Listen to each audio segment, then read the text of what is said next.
창세기 12장 1절부터 5절 말씀 함께 읽겠습니다.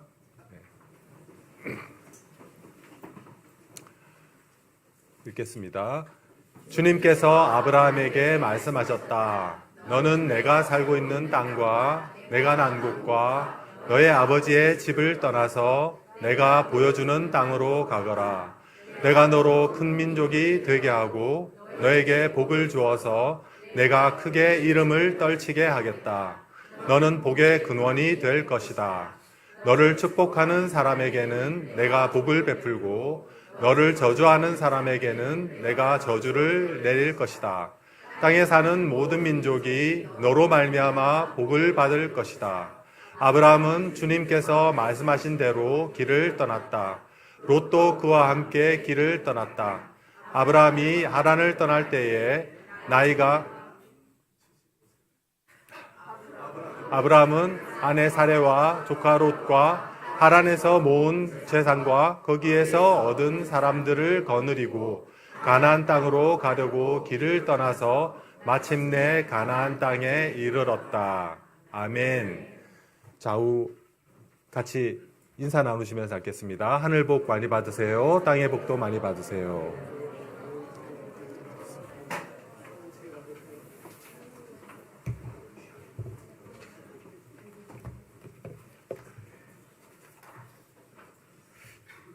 드디어 올 것이 왔습니다.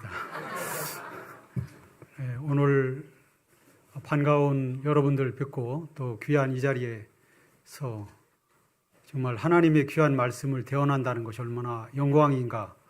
또 마음의 기쁨도 있고 또 부담도 있지만은 기쁜 마음으로 준비할 수 있어서 너무나 감사했습니다. 오늘 좀 보름 됐나요? 한 달 좀 지났나요? 우리 석장일 목사님 미국 갔다 오셨는데 또 우리 담임 목사님입니다. 한번 환영의 박수로 한번.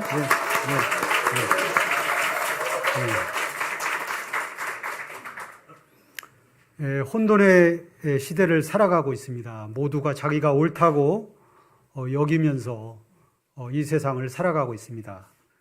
그런 것의 하나의 일환으로 지금 세계는 전쟁 중입니다. 4년 전 러시아 우크라이나 전쟁이 만 4년을 넘어가는 시점에서 미국과 이스라엘이 또 이란을 공격함으로 인해서 중동 전쟁이 4주째 지금 접어들고 있습니다. 점점 주변국으로 확산의 여지를 남기고 있는 이런 시점에서 또 어떻게 보면 우리나라도 지금 종전 한 70년이 돼가고 있지만은 엄격하게 얘기해서 휴전 70년이 넘어가고 있지만은 엄격하게 종전이 아닙니다. 지금 휴전 상태입니다. 전쟁은 지금도 계속되고 있고 또 앞으로도 계속될 거라고 성경은 우리에게 말씀하고 있습니다. 또 이런 와중에서 우리에게 이만큼 평안을 주셔서 주님께 예배할 수 있다는 것이 얼마나 큰 감사인가. 또 이런 말씀을 준비하면서 그러면서 또 우리 한국에 많은 혜택을 주셨습니다. 하나님께서는 복음의 혜택을 주셨고 또 경제적인 부를 이루게 함으로 인해서 우리가 이만큼 평안한 가운데 예배를 드릴 수 있다는 것이 얼마나 감사한지. 또 한편 또 가슴 아픈 것은 우리가 여기서 100km도 안 되는 38선 넘어 휴전선 너머에 2,500만의 우리 동포들이 어려운 가운데 이 시간을 지나고 있습니다. 김정은 우상 독재 치하에서 현재 한 80년이 분단 80년이 넘어가고 있는데 김정은 주체 사상과 또 이런 것들이 빨리 종식되고 무너져서 복음 통일이 앞당겨질 수 있도록 또 3,400만이라고 하는 많은 수, 34,000이라는 많은 수가 현재 한국에 와 있는데 또 이런 분들이 빨리 한국에 잘 정착이 되고 또 온 분 중에서도 복음으로 이렇게 받아들인 분은 극히 소수입니다. 그래서 이분들이 진정한 평안과 복이 무엇인가를 발견하고 또 통일 한국 시에 이들이 정말 북한에 가서 우리 2,500만 동족을 향한 복음의 파수꾼으로서 또 선발대로서 그런 역할들을 잘할 수 있도록 우리가 잠시 한 1분 정도 함께 통성으로 기도하고 제가 마무리 기도하고 말씀을 나누도록 하겠습니다. 하나님 아버지 감사합니다. 또 우리 아버지 이 민족에게 하나님 너무나 큰 복을 주셨습니다. 아버지 하나님 그럼에도 불구하고 우리는 많은 것을 누렸지만은 아버지 하나님 베풀기에 인색하고 아버지 이 사이가 너무나 음란하고 폐역하고 시대를 살아가고 있습니다. 하나님 아버지 저희들을 불쌍히 여겨주시고 특별히 아버지 하나님 북한 공산 치하에서 너무나 많은 사람들이 아버지 동산 국가에서 자유를 억압당하고 아버지 하나님 이 시간도 억압당하고 있습니다. 자유를 찾아 넘어왔지만은 아버지 하나님 적응하기 어려워서 너무나 힘든 시간들을 보내고 있습니다. 아버지 그들이 진정한 자유를 만끽하게 도와주시고 아버지 하나님 복음 통일이 올 수 있도록 아버지 하나님 민족을 다시 한번 긍휼히 여겨시고 불쌍히 여겨 주시기를 간절히 기도합니다. 아버지 하나님 우리가 아버지 다시 한번 각성할 수 있게 도와주시고 아버지 민족을 사랑하고 또 이웃을 사랑하고 아버지 정말 하나님의 사랑을 다시 한번 나타낼 수 있는 다시 한번 회개하는 민족이 되게 해서 하나님의 귀히 쓰는 민족이 되게 하여 주시기를 간절히 기도합니다. 하나님 아버지 감사합니다. 일찍이 이 민족을 사랑하셔서 이 땅에 선교사님을 보내주시고 복음을 듣게 하시고 이만큼 경제적 부흥을 이루고 세계 속에 저희를 높여주심을 감사합니다. 그러나 이 땅에 악한 영의 지배로 거짓과 음란, 동성애, 자살의 영이 또 우울증 증가 등 사회학이 팽배하고 있습니다. 우리 믿는 자들이 믿음에 더욱 굳게 서게 하나님 도와주시고 주여 회개의 영을 이 시간 주셔서 하나님의 창조 질서에 순응할 수 있도록 도와주시기를 원합니다. 특별히 북한에 억류되어 있는 세 분의 선교사님이 있습니다. 김정욱 선교사님, 김국기 선교사님, 최춘기 선교사님을 주님 기억해 주시고 벌써 10년이 넘도록 가족 품에 올 수가 없습니다. 하나님 그들이 가족과 재회할 수 있도록 도와주시고 주님 속히 은혜를 베풀어 주시기를 원합니다. 복음 통일이 이루어져서 이 민족이 정말 세계 속의 열방으로 주님의 나라로서 굳게 서는 그날을 볼 수 있도록 우리 세대 가운데 하나님의 능력을 보여주시기를 기도합니다. 아버지 먼저 온 3만 4천의 북한 주민들을 주님 복음을 듣게 하시고 진정한 평안을 누리고 이 땅에서 안정을 취하고 보험으로 무장해서 복음 통일 시 이들을 주님께서 귀하게 사용하여 주시기를 간절히 기도합니다. 예배 자리에 앉았습니다. 하나님 말씀을 듣겠습니다. 주님 말씀해 주시고 이 말씀이 우리 삶 가운데 능력이 되게 하여 주시옵소서. 예수님의 이름으로 기도했습니다. 아멘. 미국 미네소타에서 조직 커뮤니케이션 경제학을 공부한 폴 스톨츠 박사가 아마 처음으로 주장한 거로 알고 있습니다. 여기 화면에 보시는 AQ 지수라고 하는 것이 나오는데 어드버시티 쿼시언트라고 합니다. 어드버시티 쿼시언트가 뭐냐면 우리말로는 이제 역경 지수인데 어떤 역경을 만났을 때 어떻게 극복하느냐 또 이런 것을 얘기합니다. 우리가 여러분들이 잘 알고 있는 IQ나 EQ 많이 얘기 들어보셨을 겁니다. 이것이 잘못됐다는 것이 아니라 IQ가 많은 부분 우리 사회를 살아가는 데 있어서 많은 기여를 하고 또 EQ가 기여를 하지만은 그것보다 이 사람이 이렇게 조사를 해보니까 건강한 체력과 좋은 지능을 가졌음에도 불구하고 사회에서 성공하지 못하는 사람이 있는가 반면에 건강한 체력과 또 지능이 좀 모자라더라도 체력이 좀 못 되더라도 사회에서 성공한 사람이 있다라는 것입니다. 그래서 이분이 말하는 세 가지 부류는 뭐냐면은 첫 번째 이제 퀴트, 우리가 뭘 그만둘 때 퀴트 한다고 그러잖아요. 그래서 퀴트형이 있고 두 번째는 이제 캠퍼형이 있고 캠퍼는 뭐를 우리가 이제 캠프 간다고 하면은 캠프 친다고 그러죠. 이제 은둔한다 이런 얘기고요. 클라이머는 우리가 등산할 때 쓰는 용어입니다. 그래서 퀴트형이라는 것은 어떤 역경이 닥쳐왔을 때 단념하고 포기하고 이제 내버려둬라 이렇게 이제 자기가 더 이상 이제 거기서 머무는 안주형이라고 할까요? 이제 그런 형태가 되겠고 직장을 자주 옮긴다든지 이제 그런 증상들이 이제 퀴트형에서 나타날 수 있는 거고요. 그다음에 이제 두 번째 캠퍼형은 머무르는 사람입니다. 그래서 나 건들지 마라. 내가 알아서 하겠다. 그런데 뚜렷한 어떤 대안은 갖고 있지 않고 현상 유지나 또 안주하는 그런 사람들의 두 번째 성향이 이제 캠퍼형에 속하고요.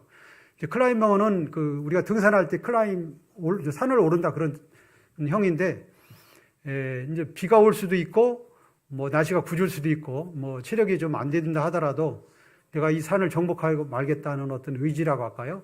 그런 걸 동원해서 정상에 도달하는 그런 사람들의 형으로 이렇게 분류를 한 것을 보았습니다.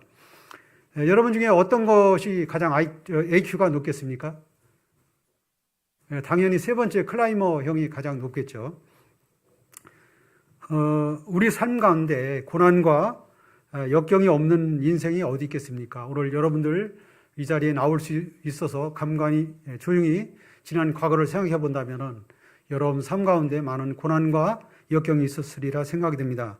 중요한 것은 그 고난과 역경을 대할 때, 만났을 때 내가 어떤 자세와 태도를 취하느냐 하는 것이 중요하지 않나. 우리의 믿음의 를 생각해 보면서 우리의 믿음의 조상이 얼마나 AQ 지수가 낮은가.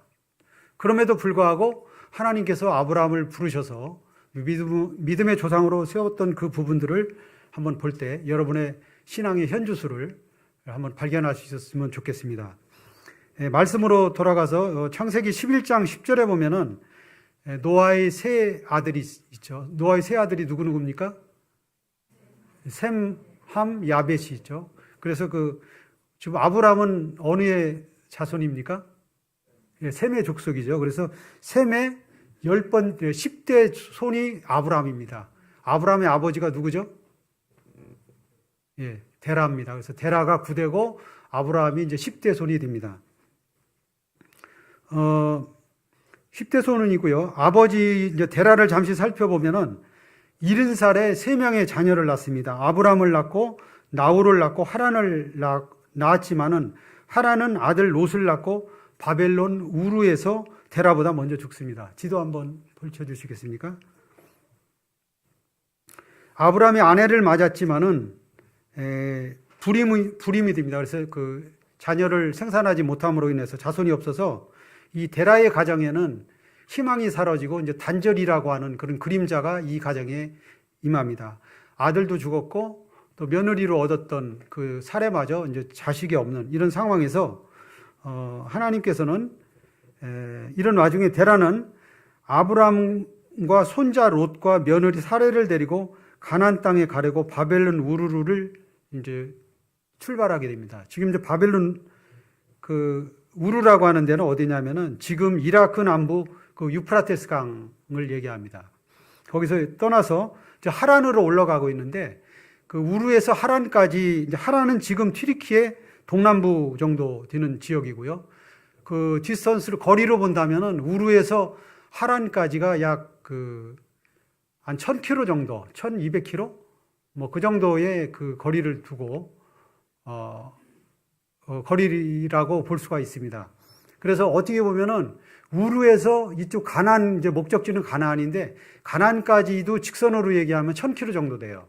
그리고 이제 이렇게 돌아서 왔기 때문에 하란에서 가나안까지의 거리는 한 600km.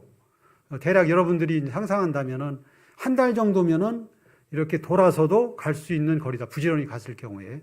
그래서 아까 방금 전에 사진 보았습니다만은 그 아브라함이 이제 제일 앞장을 쓰고, 잠깐 그림 보이겠습니까? 아브라함이 앞장 쓰고 그 뒤에 이제 사라가 가고 조카 롯을 데리고 그 종들이 이제 살림을 메고서 가는 모습을 이제 볼 수 있습니다. 유대인 전승에 의하면은 하나님께서 먼저 데라에게 가나안으로 갈 것을 말씀했다고 합니다. 그런데 가던 도중에 하란에서 안주합니다. 아마 하나님의 음성을 더 이상 데라는 듣지 못했을 생각을 했다고 생각이 됩니다. 무슨 의도인지는 잘 모르지만 데라는 하란에서 205세의 나이로 생을 마감하고 데라에 대한 더 이상의 언급은 없습니다. 하나님의 구원 사역이라고 하는 것은 이 절망된 상황에서 시작된다는 것을 여기서 볼 수 있습니다. 데라, 아까 말씀드렸습니까? 데라가 3명의 자손을 낳았는데 그중 하나는 죽었고요. 죽었고 또 며느리를 얻었는데 자식도 없고, 이런 와중에 이제 데라의 가정에 아브라함을 부르심으로 이제 구원의 어떤 희망을 주고 있는데 12장 1절에 보면 우리 방금 성경 본 대로 아버지 집 고향을 떠나서 내가 보여주는 땅으로 가라고 말씀하십니다. 두 번째는 뭐냐면은 큰 민족이 이제 이게 복인데요. 이제 12장 1절 말씀은 이제 가라는 하나의 명령, 집을 떠나라는 그런 명령인데 그 집이 단순한 집이 아닙니다. 살고 있는 집, 뭐 난고, 고향, 아버지 집, 그 아버지 본토, 옛날 성경으로 얘기하면 본토 아비 집을 떠나 내가 지시할 땅으로 가라 이렇게 되어 있는데, 여기 이제 좀 우리가 쉽게 설명해서 얘기한다면은 네가 태어난 곳, 고향을 완전히 떠나라는 그런 내용이죠. 두 번째는 아브라함에게 주신 복인데요. 큰 민족이 되게 하겠다는 겁니다. 큰 민족이 되게 하겠다는 건 뭡니까? 자식을 많이 낳게 해주겠다는 그런 겁니다. 아직 현실적인 건 아니죠. 지금 아브라함은 자식이 없죠. 그 다음에 너에게 복을 줘서 네가 크게 이름을 떨치게 하겠다. 내 이름을 나게 하겠다. 세상에 내 이름을 크게 떨치게 하겠다. 이렇게 말씀하셨습니다. 그 다음에 너는 복의 근원이 될 것이다. 그래서 이름이 떨치게 되기 위해서 성경을 보니까 창세기 11장부터 창세기 10장부터 25장까지 아브라함에 대한 15장을 할애해서 하나님은 이 아브라함에 대한 믿음의 조상에 대한 언급을 하고 있습니다. 뿐만 아니라 신약 성경의 많은 부분에 대해서 또 구약의 많은 부분들에 대해서 우리가 읽었듯이 아브라함과 이삭과 야곱의 하나님, 아브라함은 대명사처럼 모든 성경에 대명사처럼 나옵니다. 그의 위대하게 된 아브라함의 그 캐릭터, 이것이 과연 어떻게 그분이 이런 복을 받을 수 있었을까? 이분이 오늘 방금 살펴보다시피 이제 앞으로 살펴보겠습니다만은 에키주스가 얼마나 낮은가 또 이 부분에서 좀 더 살펴보도록 하겠습니다. 그래서 1, 2절 같은 경우는 하나님께서 그 아브라함 개인에게 명하고 또 주신 복입니다. 그래서 내가 너로 큰 민족이 되게 자손이 많아지겠다는 거. 아브라함 개인에게 준 복이죠. 이름을 떨치게 하겠다. 개인적인 명예를 주겠다는 거죠. 복에. 그 다음에 3절 보시겠습니다. 너를 축복하는 사람에게는 내가 복을 베풀고 너를 저주하는 사람에게는 내가 저주를 내릴 것이다. 땅에 사는 모든 민족이 너로 말하여 복을 받을 것이다. 이 복이 어떻게 왔느냐? 하나님이 아브라함을 선택함으로 인해서 아브라함을 통해서 모든 민족이 지금 복을 받은 겁니다. 그래서 지금 우리도 아브라함의 자손 아닙니까? 그래서 아브라함의 자손의 복을 우리도 예수 그리스도를 통해서 받게 된 겁니다. 그럼 하나님의 명령을 받았을 때 아브라함에게서 발견할 수 있는 첫 번째 자세가 뭐냐면은 지체하지 않고 순종하는 사람이라는 겁니다. 물론 성경에 아브라함이 고민을 했다 이런 얘기는 하지 않았습니다만은 아브라함이 5절 한번 보실까요? 마침내 말씀하신 대로 모든 재산과 거기서 얻은 사람들 거늘 가나안 땅으로 가려고 길을 떠났다 이렇게 되어 있습니다. 그래서 4절에 보면은 아브라함이 주님의 말씀대로 길을 떠났고 또 하란을 떠날 때 나이가 75세라고 되어 있습니다. 75세. 제가 이제 앞으로 한 5년 정도 지나면은 75세가 되는데 그 75세라는 나이가 물론 고대이기 때문에 아브라함이 몇 살을 살았냐면 175세를 살았어요. 하라가 얼마 살았냐면은 사라가 유일하게 기록이 되어 있더라고요. 여자가 그 수명이 기록된 거는 사라밖에 없어요. 몇 살 살았습니까? 127세를 살았어요. 물론 그 고대의 어떤 건강 상태라든지 이런 걸 봐서 이제 좀 다르기는 합니다만은 75세 나이는 적지 않은 나이라고 생각이 됩니다. 그래서 이 나이는 뭔가 떠날 나이가 아니라는 생각도 하게 되고요. 만약 이거는 하나의 이민을 가라 이런 얘기입니다. 이민을 가려면 젊었을 때 어학 공부도 하고 뭔가 거기 나라에 대한 준비를 하고 또 이렇게 해서 출발하는 것이 정상인데 지금 아브라함에게 떠나라고 하는 명령은 그렇게 단순하게 받아들일 수 있는 나이는 아니다 이런 생각을 하게 됐습니다. 또 한 가지는 언어적으로 문화적인 장벽을 넘어야 되고요. 당대만 하더라도 이 자기 집을 떠난다고 하는 것은 생명의 위협을 느끼는 겁니다. 생명의 위협을 감수하고 떠나야 되는 겁니다. 왜 그러면 하나님께서 아브라함 고향 친척 아버지 집을 떠나라고 했을까? 여호수아 24장 2절에 보면은 뭐라고 되어 있느냐 하면 유프라테스 강 건너에서 이 데라에 대해서 언급하고 있는데요. 유프라테스 강 건너에서 다른 신을 섬겼다. 즉 우상 숭배 가정임을 말씀하고 있습니다. 그래서 아브라함이 고향이 어디입니까?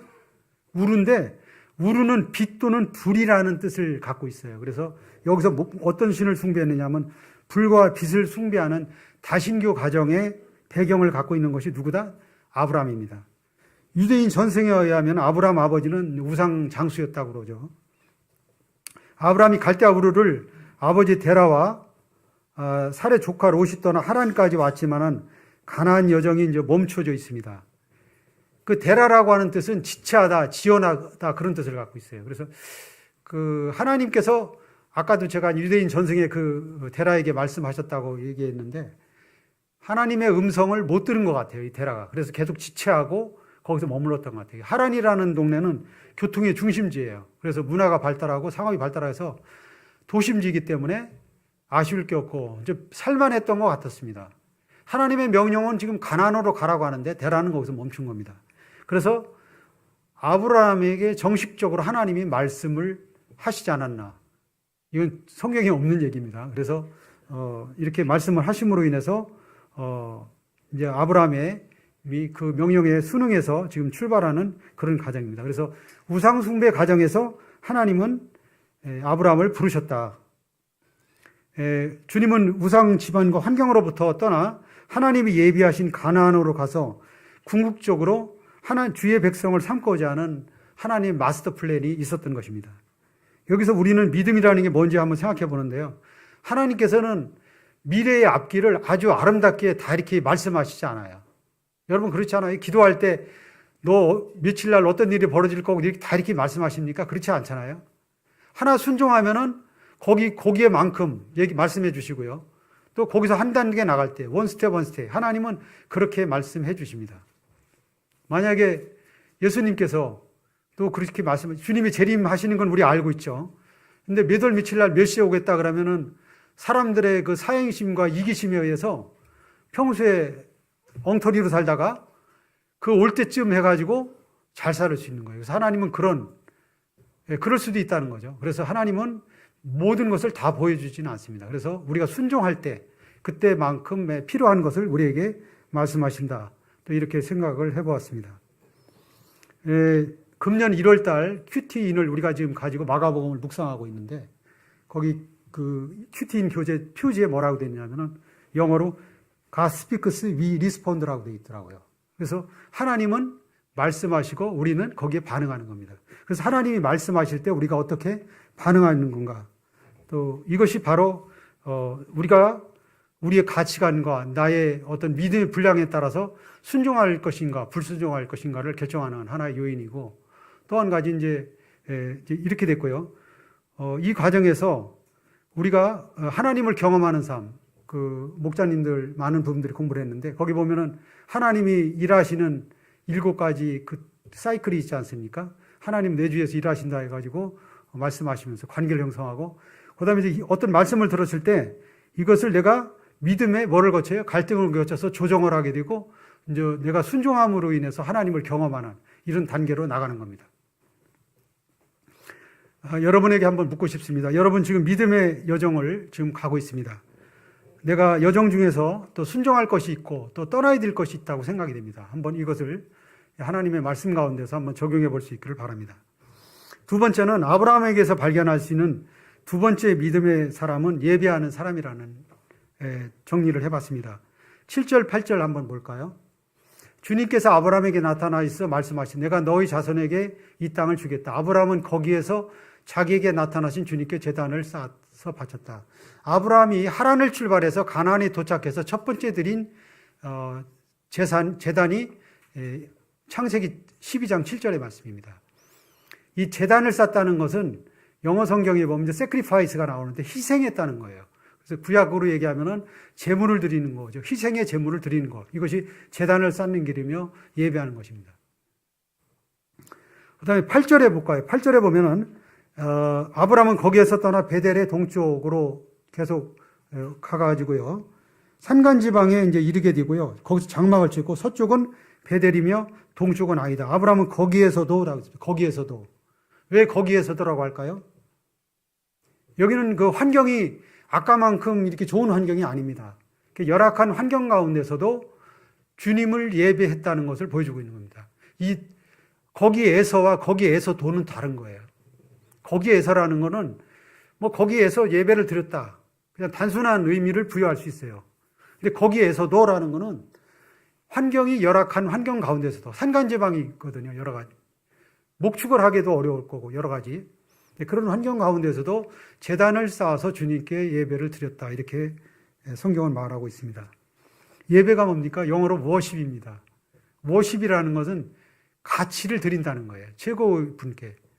그래서 우리가 지금은 이제 산제사를 드리는 거지만은 구약에는 모든 짐승을 잡아서 각을 떠서 죽은 제사를 드린 겁니다. 그래서 이제 그런 우리 최고의 가치를 드려야 된다고 생각합니다. 우리가 예배를 드리는 것에 대해서 지금 예배당에 와 있지만 우리가 참 진정한 예배를 드리고 있는가?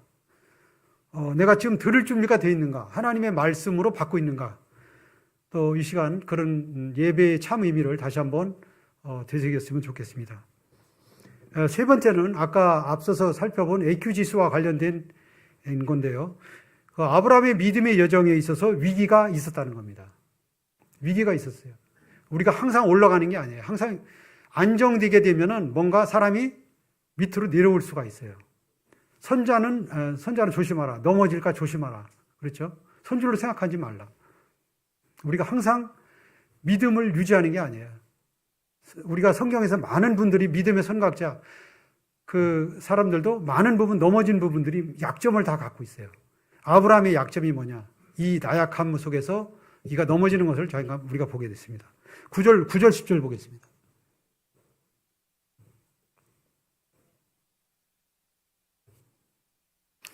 아브라함은 길을 떠나 줄곧 남쪽으로 가서 네겝에 이르렀다. 그 땅에 기근이 들었다. 그 기근이 너무 심해서 아브라함은 이집트에서 얼마 동안 몸부쳐 살려고 그리로 내려갔다 되어 있습니다. 이 네겝이라는 지방은 지금의 이스라엘의 남부지방을 얘기하는 거예요. 이스라엘 남부지방에 이스라엘의 절반 정도를 차지하는 광활한 그 어떤 사막지대를 얘기합니다. 그곳에 기근이 들었대요. 여기서 보면 그 기근이 너무 심했다는 거죠. 그냥 뭐 조금 가뭄이 들은 정도가 아니에요. 그래서 아브라함은 이집트로 얼마 동안 몸부쳐 살려고 그리로 내려갔다. 이 내려갔다는 것에 포인트가 있어요. 성경에서 그냥 이집트로 갔다라고 기록할 수도 있어요. 근데 내려갔다는 것은 신앙의 내려감을 얘기하는 거예요. 그래서 이집트라는 것은 세상 나라를 상징하는 거예요.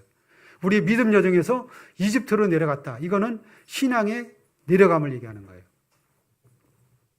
가나안에 이 기근이 들었다는 것은 뭐 하나님이 거기 안 계셔가지고 기근이 들었다, 어려움이 왔다 이런 뜻이 아니에요. 하나님이 항상 계십니다. 우리도 지금 주님을 영접해서 우리 속에 내주하시는 성령님께서 항상 말씀하시고 인도하십니다. 그렇다고 어려움이 없습니까? 아닙니다. 어려움이 옵니다. 예수님께서 제자들과 배를 타고 항해를 갔지 않습니까? 예수님 그 배 고물에서 주무셨어요. 제자들이 방풍이 일으니까 막 깨웠지 않습니까? 예수님과 함께 그 배에 있어요. 그럼에도 불구하고 그들은 당황한 거예요. 막 파도가 일으니까. 우리 삶이 그래요. 주님이 우리와 함께 하심에도 불구하고 우리는 여전히 불안해한다는 거죠. 이것은 믿음을 묻는 질문이에요. 기근이 들었다. 이거 기근에 대해서 어떻게 내가 리스폰스 할 거냐. 하나님 앞에서 내가 반응할 거냐. 이걸 묻는 거예요. 아브라함에게 그걸 묻는 겁니다. 하나님께서. 단순히 뭐 이집트로 내려갈 수도 있다. 그럴 수 있죠. 뭐 죽을지를 졌느냐. 그런 의미가 아니에요.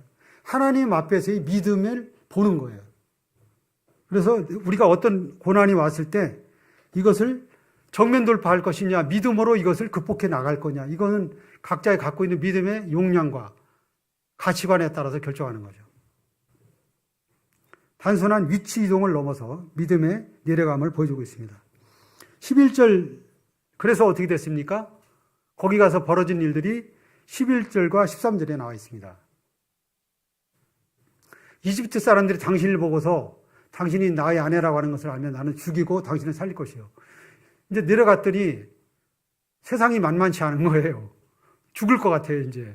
먹고 살려, 몸부터 살려 내려갔는데 어려움이 온 거예요. 나 이렇게 하다 죽지 않을까. 아브라함이 그런 이제 불안함, 두려움, 이런 걸 얘기하죠. 어제 우리 김경배 장로님이 두려움에 대해서 설교했지 않습니까, 아침에? 두려움이면 어떻게, 극단적으로는 패닉 상태에 빠져요, 사람이. 죽인다 그러면 이제 판단력이 흐려지고 모든 것이 이제 뭐 뒤죽박죽이 되는 거죠. 그럼 아브라함도 이제 여기서 좀 이상해졌어요. 믿음의 사람이. 당신 덕분에 대접을 잘 받고 또 당신 덕분에 목숨을 부지할 수 있을 거예요. 누구한테? 사례한테 있는 말 없는 말 다 해가면서 지금 얘기를 하고 있는 겁니다. 그래서 어떻게 됐습니까? 아니나 다를까요? 그 두려워하던 바가 현실로 닥칩니다. 그 이제 바로의 주변에 있던 사람들이 보니까 이 사례가 너무나 이뻐요. 그래서 그 여인을 아브라함을 이제 이렇게 되니까 아브라함을 잘 대접해 주기로 하고 이제 사례를 그 바로의 궁으로 불러들입니다.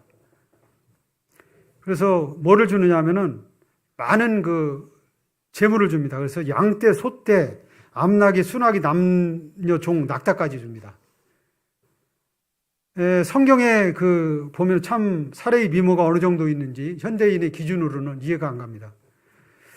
아브라함과 10살 차이지 않습니까? 그런데 지금쯤 나이는 이제 하란을 출발해서 왔기 때문에 아까 그 아브라함이 75세에 출발했지 않습니까? 그러면은 사례는 65세에 출발한 거죠.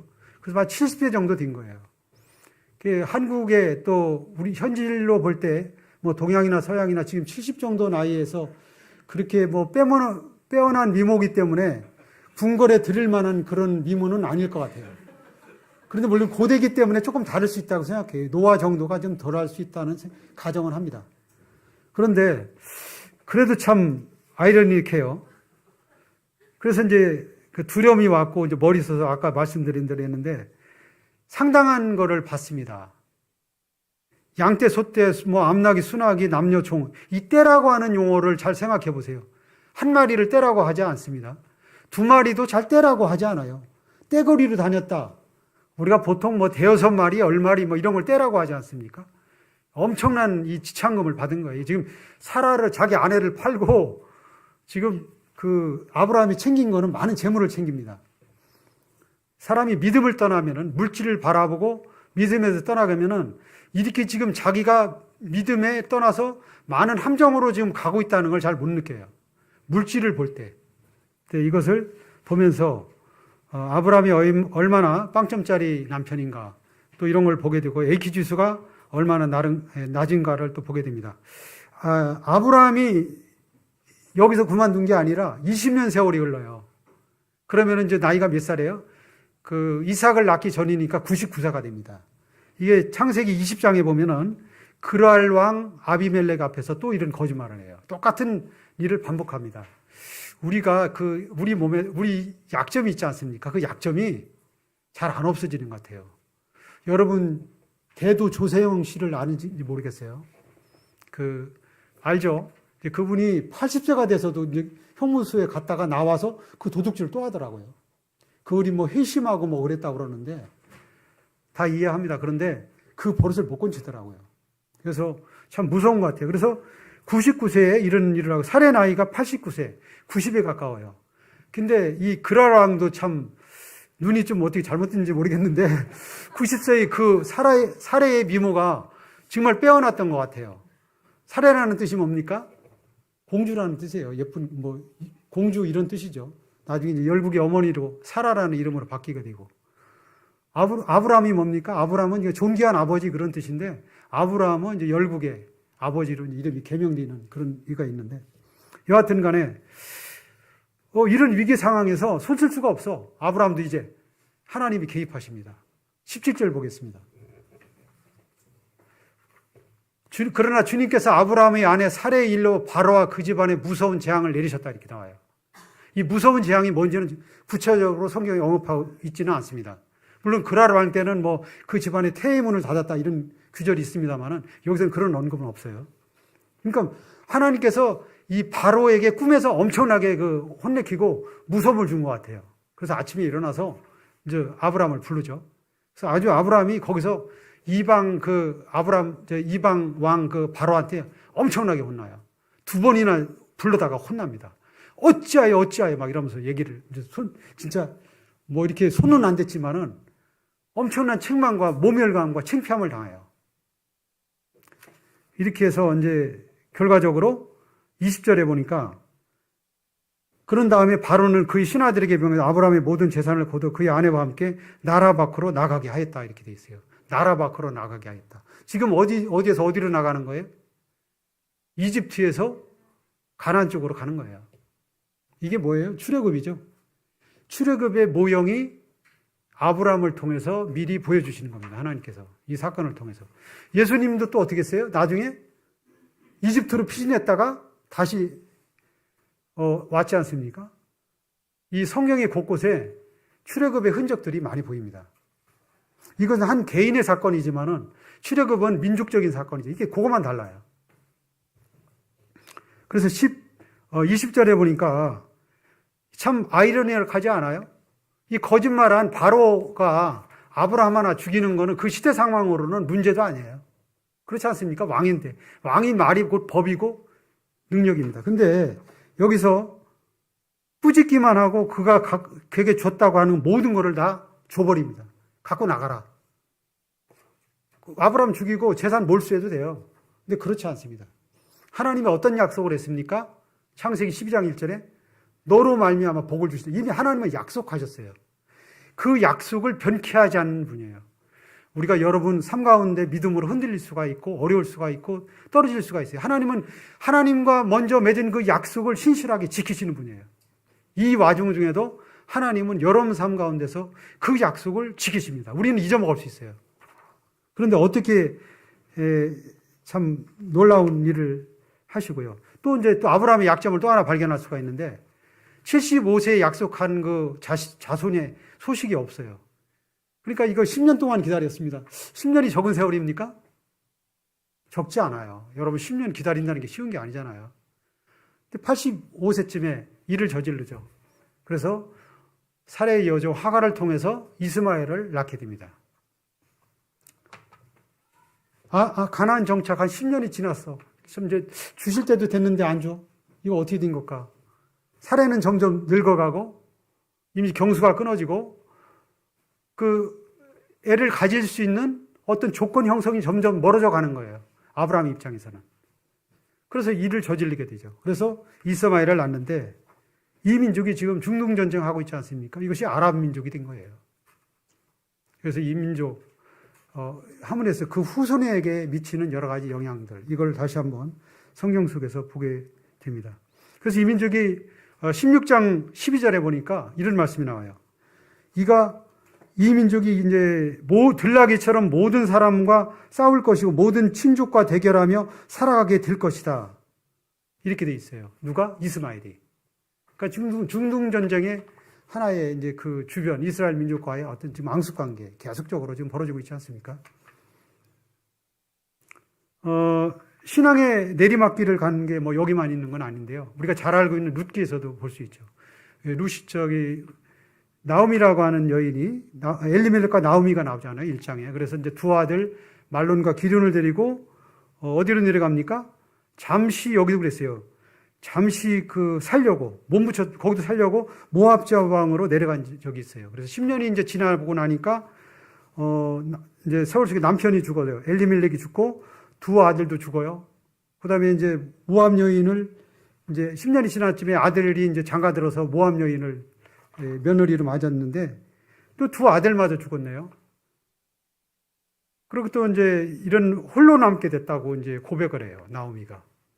그런 와중에서 베들레헴에 이제 풍년 들었다는 소식을 듣고 고향으로 돌아오니까 동네 사람들이 전부 다 나왔죠. 너 나갈 때 이렇게 풍족하게 나갔는데 이게 나오미냐? 이렇게 이제 한탄스러운 얼굴로 쳐다보게 되죠. 이런 와중에서 어떻게 합니까? 나오미가 나를 나오미라고 하지 마라. 마라라고 부르라 이렇게 얘기합니다. 나오미라는 것은 이제 기쁨, 행복 이런 뜻인데 내가 지금 그런 존재가 아니야. 내 형편이 그렇지 않아. 또 이걸 얘기하는 거죠. 그래서 마라라고 부르라. 우리가 잘 알죠. 그죠? 마라의 이스라엘 여정 가운데서 출애굽 과정에서 마라의 쓴물이 나오죠. 그죠? 그걸 달게 하신 주님. 우리 인생의 고난마다 하나님께서 쓴 고비마다 하나님께서 달게 하실 줄로 믿습니다. 그래서 그런 마라의 쓴물이 단 그런 경험을 할 수 있기를 바라고요. 그래서 돌아오게 그래서 나를 텅비게 하게 주님께서 나를 텅비게 해가지고 여기 오게 됐다. 나오미가 그렇게 고백을 하게 돼요. 자신을 치셨다. 주님께로부터 기인했다는 것을 이제 깨닫게 됩니다. 아브라함께 함께 떠났던 롯에 대해서 우리가 잠깐 더 한 번 더 살펴보기로 하겠습니다. 롯은 어떻게 됐습니까? 롯은 이제 갈대아 우르서부터 같이 출발했습니다. 누구랑? 아브라함과 똑같이 출발한 사람입니다. 적지 않은 나이인 것 같아요. 이 아브라함 조카지만은 옛날에는 저희 어머니도 마찬가지인데 늦게 이제 자식을 낳으니까 삼촌하고 형제들하고 나이가 그렇게 차이가 나지 않습니다. 어머니도 젖을 먹이고 딸도 젖을 먹이는 그런 시대죠. 그런 시대 속에 있었습니다. 한때. 그래서 이제 아브라함 조카로도 제법 나이가 몇 살이라고는 언급되고 있지 않아서 말씀드릴 수는 없습니다만은 나이가 상당했을 것으로 생각이 됩니다. 그래서 어떻게 됐느냐. 이제, 너무 많이 이제 삼촌하고 같이 다니다 보니까는 재물이 너무 많이 이제 불어났어요. 약대라든지 여러 가지 짐승들이 많으니까 종들끼리 싸움이 벌어지니까 아브라함이 이런 싸우는 걸 참 싫어했던 사람인 것 같아요. 그래서 네가 좌하면 나는 우하고 네가 우하면 나 좌, 서로 이렇게 네가 이쪽으로 가면 나 이쪽으로 가고 네가 이쪽으로 가면 나 이쪽으로 갈게. 이제 이런 식으로 얘기를 하게 됩니다. 그러니까 삼촌이 얘기를 하면은 이 롯의 입장에서는 삼촌 무슨 말씀이에요? 삼촌이 먼저 선택을 하십시오. 제가 그 이후에 하겠습니다. 이렇게 얘기해야 되는데 그런 얘기가 없어요. 딱 이렇게 딱 보면서 눈을 들어 보니까 소돔 고모라 쪽에 그쪽 요단 너무나 멋진 거예요. 그래서 뭐라고 하느냐 하면은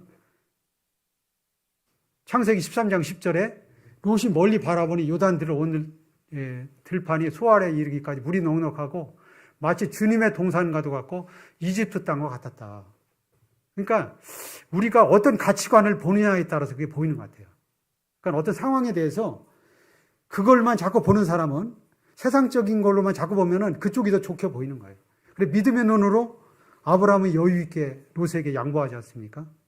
그랬을 때 어떤 결과가 왔나? 아브라함이 롯이 떠나고 나서 하나님께서 창세기 13장 14절에 너 있는 곳에서 눈을 크게 뜨고 동쪽 남쪽을 바라보라고 하시고 네 눈에 보이는 대로 이 땅을 너와 네 자손에게 아주 주겠다 그랬어요. 아주 주겠다. 믿음의 사람은 좀 여유를 갖고 양보할 줄 아는 이런 마음이 중요하다고 생각합니다. 그래서 결국 롯은 어떻게 됐어요? 거기 가서 믿음 생활 잘했나요? 그렇지 않습니다. 여러분 잘 알다시피 소돔과 고모라의 지하계 도시에 가서 거기 타락한 도시에서 신앙생활 유지하기가 어렵죠. 그래서 하나님께서 아브라함을 통해서 거기 멸망할 테니까 그래서 아브라함의 기도 우리 잘 알잖아요. 50명부터 쭉 내려가서 더 이상 10명이 없어서 소돔과 고모라를 멸망하기로 하고 그래서 이제 천사를 보냈는데 그 천사도 그 말도 못 믿어요. 그 사위들은. 그래서 사위들은 롯의 말을 농담으로 쪼크로 여겼어요. 하나님 말. 우리 하나님 얘기하면은 가끔 세상에서 쪼크로 여기는 사람 많아요. 그렇게 여기고요. 그 다음에 또, 두 딸은 어떻게 됐습니까? 또 롯이 굉장히 지체를 해요. 빨리 내일 해 뜨기 전에 빨리 소돔과 고모라를 피하라고 그랬더니 지체를 합니다. 롯도. 그래서 지체하니까 소알성 그 옆에 소돔과 고모라 성 옆에 조그마한 성으로 긴급하게 대피를 합니다. 그래 거기 가서 어떤 일이 벌어져요? 두 딸이 소돔성에서 배웠던 고모라성에서 배웠던 여러 가지 술문화 아버지 술먹이고 근친상간을 합니다. 그게 모압과 암몬 족속이 되고 또 그런 족속이 된 거 아닙니까? 그래서 믿음으로 살지 않았을 때 치러지는 혹독한 대가가 얼마나 큰가 이걸 다시 한번 우리가 상기했으면 좋겠다. 그럼 아브라함이 이렇게 형편없는 분이냐? 그렇지 않아요. 아브라함은 믿음의 사람이에요. 그럼에도 불구하고. 그리고 롯도 믿음의 사람이라고 칭찬하고 있어요. 물론 히브리서 11장에 믿음의 전당에는 못 올라갔어요. 누가? 롯이 못 올라갔어요. 그러나 베드로후서 2장 7절에 보면은 의로운 롯이라고 분명히 베드로 사도는 롯을 의롭다고 하고 있어요. 그래서 우리의 의롭다고 하는 것은 우리의 행위가 아닙니다. 우리가 바르게 살고 이렇게 살아서가 아니라 하나님이 덮여주는 하나님을 믿음으로 얻는 의라는 것을 여기서 말씀한다. 이렇게 보시면 돼요. 여러분 하나님 앞에 완벽한 삶으로 증명할 사람이 누가 있겠습니까? 우리가 마음으로 짓는 죄가 얼마나 많고 그렇지 않습니까? 나타나지 않았을 뿐이죠. 아브라함의 하나님 앞에 칭찬받았던 절대적 믿음의 꽃은 부활신앙이에요. 마지막 부활신앙을 말씀드리고 말씀을 마무리하겠습니다. 히브리서 11장 6절에 보면은 믿음이 없이는 하나님을 기쁘시게 할 수 없다고 얘기하고 있습니다. 하나님이 가장 기뻐하는 게 뭘까요? 가장 기뻐하는 거. 순종도 기뻐하시겠죠. 사랑하라, 이웃 사랑하고 하는 말씀 지키고 다 기뻐하시는 겁니다. 근데 성경이 분명히 얘기하는 것은 믿음이 없이는 믿음이라는 존재, 믿음이 가장 베이직한 거예요. 믿음에서 출발하는 거예요. 믿음이 없는 사람은 벌써 하나님의 자녀가 아닙니다. 하나님을 안 믿는다. 이건 믿음이 없기 때문에 하나님의 자녀가 되는 그 절대적 조건에 낄 수가 없는 거예요. 믿음이 적으냐 많으냐 이건 얘기가 될 수 있어요. 그러나 믿음이 없다. 이건 다른 거예요. 물론 성경에 믿음이 없는 자들아 이 얘기는 믿음이 아주 없다는 얘기가 아니에요. 어떤 면에서 적다는 얘기예요. 하나님을 절대로 못 믿다 이런 의미죠. 그래서 아브라함에게 하나님께서는 믿음을 가장 기뻐하십니다. 백부장의 믿음을 기뻐하셨잖아요. 이스라엘 중에서 이만한 믿음을 만나보지 못했다 하지 않았습니까? 성경에 예수님께서 말씀만 하시옵소서 그러죠. 말씀만. 오실 필요도 없습니다. 저희 집에. 말씀만 하십시오. 그거로 만족한 거죠. 그래서 믿음을 가장 기쁘게 합니다. 창세기 15장 6절에 보면 아브라함이 주님을 믿으니 주님께서 아브라함의 그런 믿음을 의로 여기셨다고 되어 있어요. 뭘로 여기셨다? 의로 여기셨다. 의. 옳다고 하셨습니다. 드디어 창세기 21장 5절에 아브라함이 100세에 이삭을 얻습니다. 21장 5절에 아브라함이 그의 나이 몇 살에 100세에 얻었어요. 25년을 기다린 결과입니다. 건장한 청년으로 자랐어요. 너무나 보기 좋았죠. 그 이삭의 재롱과 이것을 인해서 아브라함은 시간 가는 줄 모르고 기뻐했을 거예요. 그런데 어느 날 하나님이 이제 나이도 제법 먹고 한 20대쯤 청년이 됐을까? 그 이삭을 제물로 바치라는 거예요. 아니, 이게 하나님 주셨다 뺏고 이게 뭔가, 무슨 생각인가? 또 그럴 생각도 하지 않았겠습니까? 이 제사를 드리라는 거는요, 뭐라고 했느냐면은 내가 지시하는 곳이 어디냐면 모리아산이에요. 모리아산이 이제 지금 아브라함이 있는 위치는 어디냐면 부엘세바 쪽, 이스라엘 그 밑에 쪽이거든요. 그래서 이제 거의 예루살렘까지 가려면은 3일 길 정도를 걸어가야 되는 거리입니다. 그래서 3일 길을 걸어가서 모리아산에 가서 이제 제사를 드리려고 이제 준비하고 가는데 이때 성경을 보니까 이삭의 나이가 적지 않은 나이예요. 뭐 10살 뭐 이렇게 와장와장 걷는 그런 나이가 아니에요. 보통 주석에 보니까 최소한 20살에서 30살 사이로 봅니다. 좀 이따 그림 보시겠습니다만 그림 잠깐 보여주시겠습니까? 여기 이제 제단에 이삭이 제단에 묶여져 있는 모습을 보는데 제법 이제 그림을 잘 그렸어요. 조그마한 꼬마가 아니죠. 청년입니다. 그리고 야, 너를 제사로 뭐 됐다 이렇게 얘기는 안 했어요. 아브라함이 미리 이제 이삭이 놀랄까봐. 나중에 가다가도 아버지 제사에 쓰릴 제물을 어디 있습니까? 그랬더니 하나님이 예비하실 거다 이렇게 얘기를 합니다. 아브라함이. 나중에 이제 겁먹을까 너를 제물로 바치라고 그랬어. 이렇게 얘기하진 않았습니다. 그래 가서 이거 아브라함이 이삭을 묶어서 제단에 놓고 이제 칼로 찔러서 아까 말씀드렸죠. 구약의 제사는 산 사람을 드리는 게 아니에요. 죽인 제사를 드리는 거예요. 칼을 들어서 이제 찔리려고 할 때 이제 우리가 잘 알죠. 여호와 하나님께서 이제 순양을 예비하신 그 사건이 나오는데 이렇게 함으로써 아브라함이 뭐에 패스합니까? 하나님의 첫 테스트에 합격이 돼요. 테스트. 하나님이 우리를 그 여러 가지 믿음을 하기 위해서 하는 그 용어들이 있는데 테스트가 있어요. 테스트는 말 그대로 시험을 보는 거예요. 이 아브라함은 테스트에서 합격했어요. 그 다음에 시험이라는 용어가 또 나오는데 템테이션이라는 게 나오는데 템테이션은 무슨 뜻이냐면은 마귀가 주는 거, 유혹. 그런 것이 이제 템테이션이고요. 그 다음에 이제 욥이 당한 것이, 욥같이 이제 고난이 왔어요. 이건 이제 트라이얼이라고 그러는데 연단을 시키는, 그렇게 좀 구분할 수가 있습니다. 이거는 하나님께서 연단을 하고, 이제야 네가 나를 진심으로 경외하는 줄 알았다. 네가 나를 두려워하는 줄 알았다. 두려워하는 단어가 fear예요, 영어로. 그러니까 이제 두려워하는 같은 말인데요. 그래서 하나님이 인정하시고 합니다. 여기서 아브라함이 어떻게 해서 이 믿음을, 이삭을 드릴 수 있었느냐. 22장 5절에 볼까요? 내가 이 아이와 저리로 가서 예배를 드리고 너에게로 함께 올 터이니. 예배 드리고 함께 온대요. 예배 드리고 이삭을 그러면 아브라함은 이삭을 살리든지 당장 살려주실 것이며 뭐 하여튼 그렇게 믿음을 가졌던 거예요. 히브리서 11장 9절 볼까요? 하나님께서는 이삭을 죽은 사람들 가운데서도 되살릴 수 있다고 아브라함은 생각했다는 거예요. 이것이 아브라함, 우리가 믿음의 조상이 될 수 있는 가장 절대적인 조건이에요. 부활신앙 가장. 우리가 이제 얼마 있으면 부활절이 다가옵니다. 기독교 신앙의 진수가 부활입니다. 여러분, 부활이 없다면은 우리가 믿는 하나님이 무슨 의미가 있겠습니까? 사도 바울도 가장 우리가 불쌍한 잔이라고 성경에서 토로하고 있습니다. 부활이 있기 때문에 오늘 우리가 비록 힘들고 어렵지만은 하나님의 약속을 믿지 않습니까? 몸이 다시 사는 것과 영원히 사는 것을 믿사옵니다. 이게 바로 우리가 사도신경에서 고백하는 말씀 아닙니까?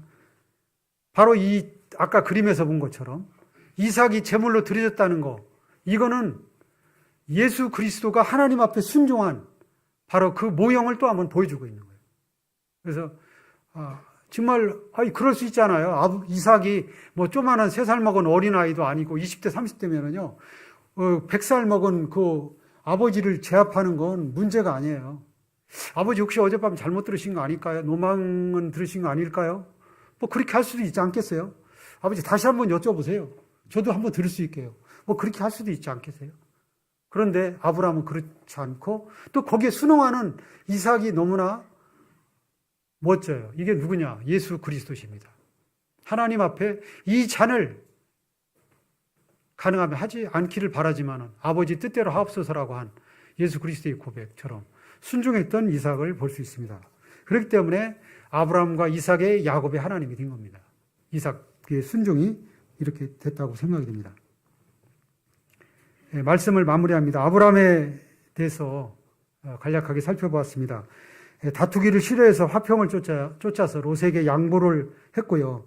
또 제가 오늘 말씀을 안 드렸습니다만 부지 중에 천사를 대접했다고 하는 귀절이 나와요. 그래서 손대접하기를 힘썼던 아브라함을 볼 수 있고요. 그리고 하나님의 명령에 지체하지 않고 순종으로 나갔고 또 가는 곳마다 예배의 제단을 샀습니다. 그러나 롯은 가는 곳마다 어디에도 성경에 예배를 드렸다는 규절이 없어요. 롯은. 그래서 우리의 표상이 뭡니까? 주일날 예배 드리는 거 아닙니까? 주일뿐만이 아니라 우리가 하나님 앞에 삶으로 드리는 예배를 날마다 드려야 된다고 생각합니다. 예배를 통해 주님은 우리에게 은혜의 상을 베푸십니다. 말씀의 능력을 주시고 은혜를 주십니다. 주님께서 이 신앙의 위기에 은혜로 아브라함을 보호하지 않았다면 오늘의 아브라함은 존재하지 않습니다. 여러분 신앙의 위기 때마다 하나님이 우리를 보호하십니다. 하나님의 신실하심을 끝까지 믿으시기 바랍니다. 인간의 최대 아킬레스건이 뭡니까? 죽음입니다. 이 부활신앙. 아브라함은 그 부활신앙을 확증한 최초의 사람입니다. 우리가 아브라함의 믿음을 본받고 또 오늘 이렇게 예배 드릴 수 있는 것도 다 하나님의 전적인 은혜가 아닌가 생각합니다. 말씀을 적용해 봅니다. 믿음으로 산다는 것이 뭐냐? 우리에게 주어진 시간, 이 카이로스의 시간을 우리에게 주어진 시간을 하나님의 시간인 카이로스의 시간으로 들여져야 돼요. 하나님이 약속하신 시간. 사소한 일에 우리의 정력과 힘을 낭비하지 않고 주님이 기뻐하는 일이 무엇인가를 분별하는 이 시대는 정말 분별력이 커야 된다고 저는 생각해요. 잘못하면은 내 시간을 뺏어가는 일들이 너무나 많아요. 잠시 들여다본 휴대폰이 1시간을 훌쩍 넘어가요. 여러분. 어제 방탄소년단이 와서 너무나 열광했는데, 뭐 이건 가끔 있기 때문에 그렇긴 한데, 요즘 트롯이 열풍이 불고 있어요. 여러분, 이런데 세상 속에서 우리의 현주소가, 믿음의 현주소가 뭔가를 한번 다시 보면서 나는 과연 예배의 삶에 내 목숨을 걸고 있나, 또 이런 것을 한번 봤으면 좋겠고요. 그래서 저는 하루에, 아니 한 달에, 일주일에 3명 정도 이상한테는 복음을 전하려고 다시 한번 다짐해보고 또 겸손한 삶을 살려고 합니다. 겸손은 이렇게 몸을 낮추는 것이 겸손도 되지만은 하나님께 더욱 의탁하고 기도하는 것이 겸손이라고 생각합니다. 기도의 시간을 늘리고 또 영혼을 위해서 지금은 우리가 영혼을 위해서 오늘을 살아가는 겁니다. 우리는 나그네의 삶입니다. 한 번 살 수밖에 없어요. 일회성이에요. 연습할 수가 없어요. 그래서 이 소중한 시간들을 아껴 쓰는 그런 삶이 됐으면 좋겠다는 생각이 들어서 제가 여러분 앞에 3권의 책을 추천하면서, 세 권의 책이 있는데요. 조나단 에드워드의 책이 있고요. 그 다음에 조나단 에드워드의 70가지 그 점검이라는 책이 있어요. 이 책은 에드워드가 언제 사람인지 아세요? 들어보셨죠? 지금부터 300년 전 사람이에요. 미국의 영적 대각성 운동을 일으켰던 분인데, 이분은 20대 때 그 70개의 결심문을 써요. 여러분 20대 때 얼마나 혈기왕성하고 할 일이 많아요. 근데 이분은 주님의 말씀을 붙잡고 몸부림쳤던 사람이에요. 그러나 안타깝게도 페니실린 천연두 그 예방접종 맞고 부작용으로 50세 사이 세상을 떱니다. 천재적인 두뇌를 가지고 정말 엄청난 사회적 각성을 일으켰던 분이고요. 또 오른쪽은 삶을 허비하지 말라. 요즘 그 나이 원로 목사님이신 존 파이퍼 목사님의 저서입니다. 여러분 인생의 삶을 어디 곳에 지금 투자하고 있습니까? 삶을 낭비하지 않기를 바라고 마음에서 이 책을 추천해 드립니다.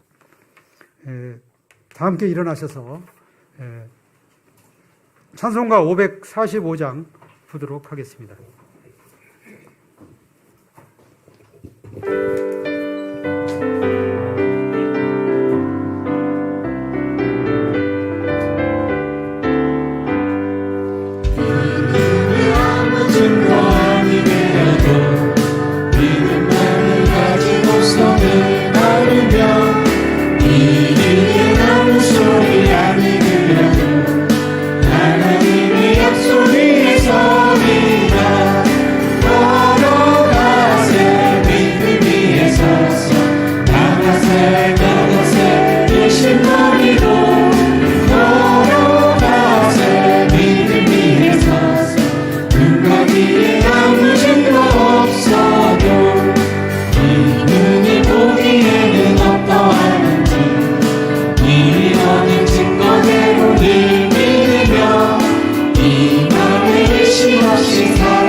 제사장 아론이 축복한 민수기 6장 24절과 26절까지의 말씀으로 여러분을 축복하도록 하겠습니다. 주님께서 당신들에게 복을 주시고 당신들을 지켜주시며 주님께서 당신들을 밝은 얼굴로 대하시고 당신들에게 은혜를 베푸시며 주님께서 당신들을 고이 보시어서 당신들에게 평화를 주시기를 빕니다. 아멘.